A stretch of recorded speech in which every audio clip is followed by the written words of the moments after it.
السلام عليكم ورحمة الله وبركاته. أعوذ بالله من الشيطان الرجيم. كما أرسلنا فيكم رسولا منكم يتلو عليكم آياتنا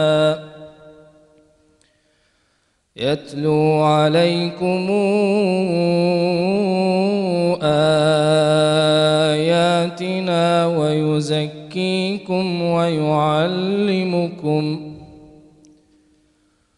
ويعلمكم الكتاب والحكمة ويعلمكم ما لم تكونوا تعلمون. فاذكروني أذكركم واشكروا لي ولا تكفرون. يا أيها الذين آمنوا استعينوا بالصبر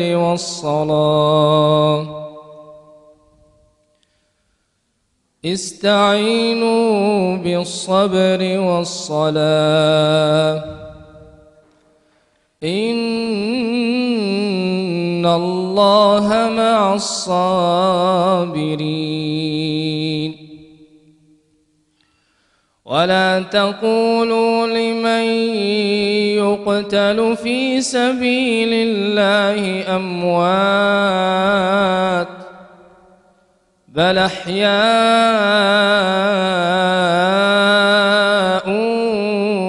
ولكن لا تشعرون. ولنبلونكم بشيء من الخوف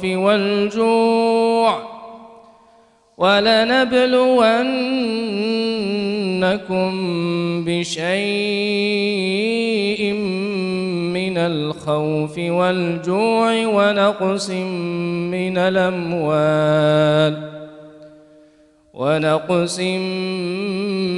الأموال والأنفس والثمرات. وبشر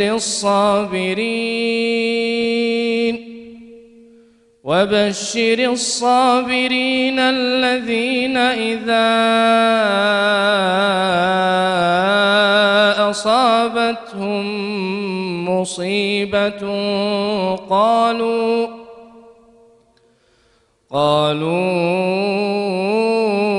إنا لله وإنا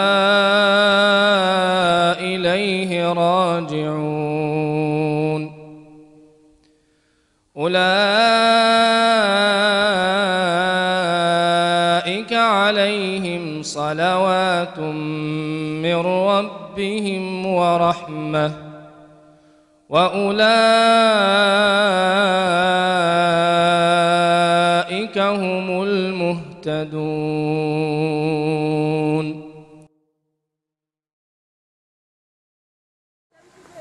أعوذ بالله من الشيطان الرجيم. بسم الله الرحمن الرحيم. إن الحمد لله نحمده ونستغفره ونعوذ بالله من أنفسنا وسيئات أعمالنا من يهده الله فلا مضل له ومن يضلل فلا هادي له. أشهد أن لا إله إلا الله وحده لا شريك له وأشهد أن محمدا عبده ورسوله صلى الله عليه وسلم.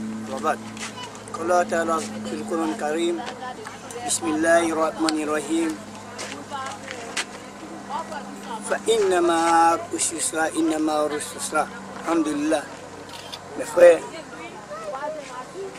je glorifie Allah pour cette faveur qu'il m'a comblée en m'envoyant tous ses frères de venir me rendre visite là où je me sentais dans beaucoup de difficultés parce que ma maison, ma mosquée, ça a été effondré. Mais grâce à Allah, par sa grâce et sa miséricorde, il m'a donné une famille islamique, une famille solidaire, une famille qui sait ce que veut dire la fraternité. Ils ont laissé leur famille, leur pays, comme faisait notre prophète Mohammed sallam qui avait laissé la Mecque pour aller à Médine. Ils ont laissé eux-mêmes leur famille et leur pays pour me rendre visite, juste par l'amour d'Allah. C'est ainsi que j'ai sollicité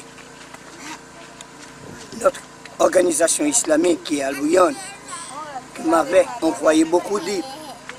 Et ces livres m'aidaient beaucoup à enseigner à mes frères haïtiens de quoi l'islam, quel est le tawhid, quelle est l'importance du tawhid. Et aujourd'hui encore, dans les moments difficiles, comme Allah disait dans le Coran, à côté de la difficulté, il y a certes une facilité. Moi qui croyais que c'était la difficulté, eh bien là, j'ai trouvé la facilité en voyant mes frères venir de France, accompagnés du support des frères Al-Bouyan pour m'apporter ces aides, à savoir de reconstruire une mosquée, une plus grande mosquée que celle que j'avais avant, et me donner des livres. Il va me continuer à m'envoyer des livres pour que je continue mes travaux ici en Haïti. Mes frères, je ne vous connais pas, mais Allah vous connaît. Allah vous connaît mieux que moi, parce que c'est vous, c'est lui qui vous a créé comme il m'a créé moi, ainsi que mes frères. Mes frères, je vous aime. Au nom d'Allah, je vous aime. Je vous aime vraiment et j'aime bien. Compris tous les jours, j'invoque beaucoup Allah afin qu'il vous fasse miséricorde, te bénisse et te facilite le jour du jugement dernier à pénétrer Inch'Allah en Jannah, pour que tu puisses voir votre Seigneur qui est Allah, pour que tu puisses voir ainsi que notre vénérable prophète Mohammed sallallahu alayhi wa sallam. Mes frères, alhamdulillah, je prie Allah pour vous, ainsi que vous tous mes frères qui viennent ici pour m'aider dans cette circonstance difficile, mais ce n'était pas difficile vraiment, au contraire, c'était la facilité, car Allah dit vrai, à côté de la difficulté, il y a une facilité. Une facilité, c'est ça que, lorsqu'on croit qu'on est en difficulté, au contraire, c'est une erreur. Au contraire, c'est une erreur encore, parce que c'est la facilité qui descend. Comme le prophète Mohammed sallallahu alayhi wa sallam disait, Allah n'a jamais fait descendre une maladie sans sa guérison, son antidote n'est pas auprès de lui. Eh bien, cet tremblement de terre ne nous apporte pas seulement la difficulté, il nous apporte ainsi la facilité. Car Allah agit dans l'intérêt de ses serviteurs. Je suis un serviteur, il a agi dans mon intérêt. Aujourd'hui, je n'ai pas une petite mosquée, j'ai une grande mosquée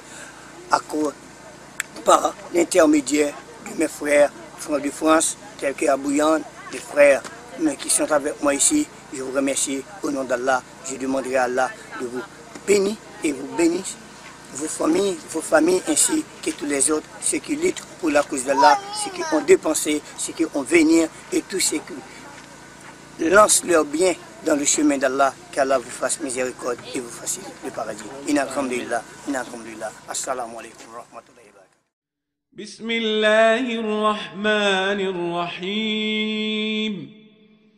والعصر إن الإنسان لفي خسر إلا الذين آمنوا وعملوا الصالحات